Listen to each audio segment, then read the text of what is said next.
조갑제 TV 시청자 여러분 안녕하십니까. 2022년 5월 12일 오후 6시입니다.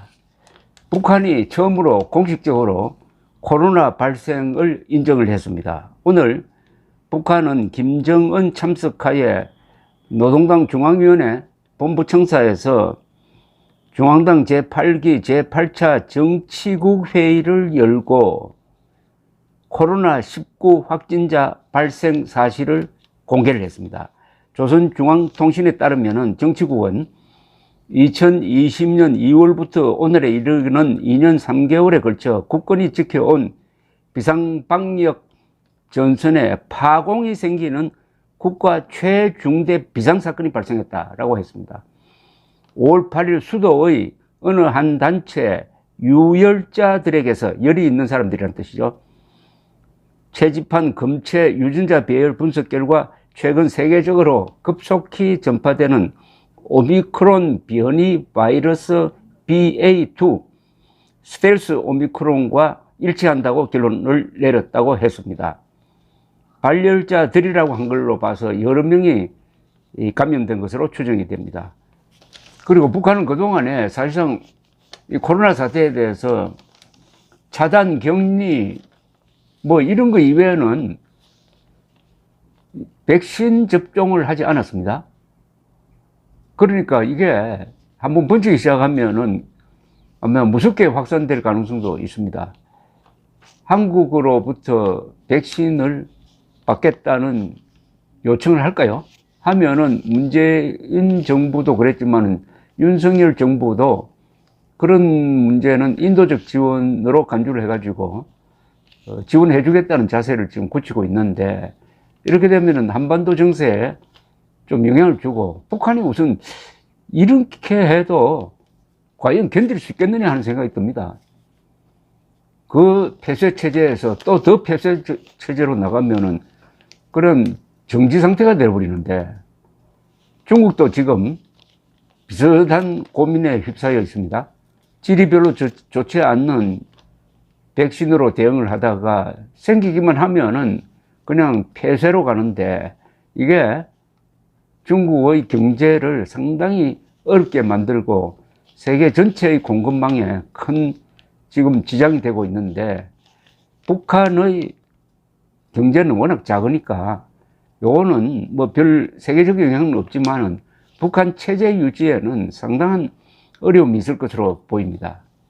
그런데 한편 정권이 바뀌니까 참 희한한 일이 막 벌어지고 있습니다. 국제 무대에서 그동안에 안보리에서 대북 규탄하면은 문재인 정부는 아주 얄밉게 빠졌는데, 이제 한국 정부가 앞장서 가지고 일본, 미국과 보조를 맞추고 있습니다.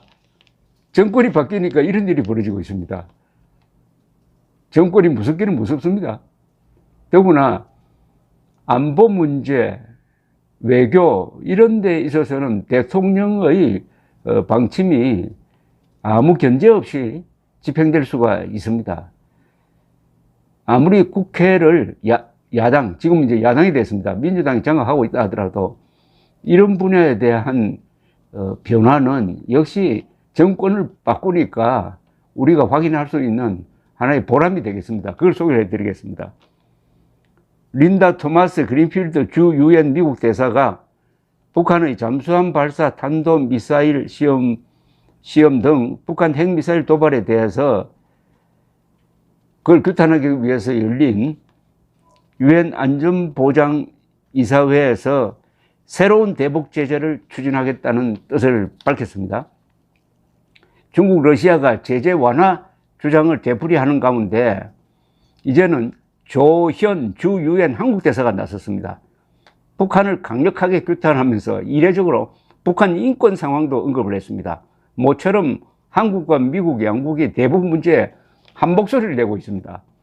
그린필드 대사는 북한의 4월 16일과 5월 4일, 7일 탄도미사일 발사를 규탄한다면서 유엔 안보리 결의에 대한 노골적 위반이라고 비판했습니다. 그린필드 대사는 안보리는 침묵을 지켜왔다. 안보리가 자제하면은 북한이 긴장 고조를 멈추고 협상 테이블로 나올 것이라는 이게 안보리 이사국 주장 때문이라면서 이걸 중국과 러시아를 겨냥을 했습니다. 제재를 안 하면은 협상 테이블로 나온다는 그런 전략은 실패했다는 그런 이야기죠. 그러면서 북한에 대한 추가 제재 결의를 제안을 했습니다. 관련국 자격으로 참석한 조현 주유엔 한국 대사도 안보리가 침묵했기 때문에 북한이 오히려 대담해졌다면서 북한의 핵실험 전에 강화된 조치를 해야 한다고 주장했는데 요거 해석을 정확하게 해야 됩니다. 안보리가 침묵했기 때문이기도 하지만은 문재인 정부가 침묵했기 때문이죠. 사실은 지금 조 대사는 문재인 정부를 비판하고 있습니다. 특히 그는 북한의 발사는 북한 정권이 주민을 희생하면서 대량 파괴 무기 프로그램을 우선시하고 있음을 보여준다라고 했습니다. 한국은 문재인 정부 당시인 올해 1, 2월 안보리 회의에서는 북한을 규탄하는 공동성명에 계속 불참해 왔어요. 이후 한국은 대선 직전인 2월 28일 되니까 처음으로 북한 규탄 공동성명에 참여했고 지난 3월 26일에는 미국과 함께 유엔 안보리 공개회의 소집을 요구했습니다. 이제 유엔 안보리에서 한국이 다른 나라, 일본, 미국과 손을 잡고 이제 본격적으로 대북 규탄에 나서겠다 하는 의지를 보여주었습니다. 한미일 공조가 이런 데서부터 이제 하나씩 정상화되고 있습니다. 어제 공개된 마크 에스퍼 미국 국방장관의 회고록에 따르면은 트럼프는 문재인을 향해서 눈더리가 난다는 표현을 썼다고 합니다. 동맹국이 맞나?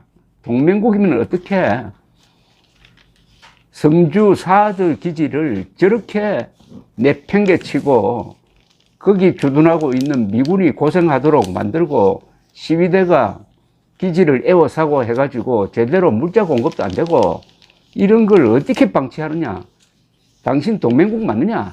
라고 에스퍼 국방장관이 한국의 카운터파트, 한국의 국방장관에게 들이댔다는 겁니다. 눈더리가 났다는 표현. 이제 바이든 대통령의 방안에 의해서 한미 관계가 정상화되는 그런 날도 이제 며칠 남지 않았습니다. 정권 교체의 변화를 하루하루 실감하고 있는 그런 순간인데 여기에 대한 저항 또한 이제 만만치 않을 것입니다. 그런데 저항의 한 축인 지금 김정은이가 코로나로 해서 정신이 없게 돌아갈 것 같습니다. 그렇게 되면은 우리가 좀 한숨 돌립니다. 이때 뭘 해야 되느냐? 문재인 정권 시절에 있었던 반역을 하나하나 들추어내 가지고 요걸 단죄를 해야 합니다. 어제 탁현민이란 자는 겁도 없이 간이 배 밖에 나왔는지 뭐라고 자랑을 했느냐 하면은 자기가 현송월한테 조언을 해가지고 2020년 10월에 북한이 야간 열병식을 하도록 했다. 야간 열병식을 해야, 야간에 해야 감동을 줄 수 있고 극적 효과를 올 수 있다라고 조언을 했다고 자랑을 했습니다.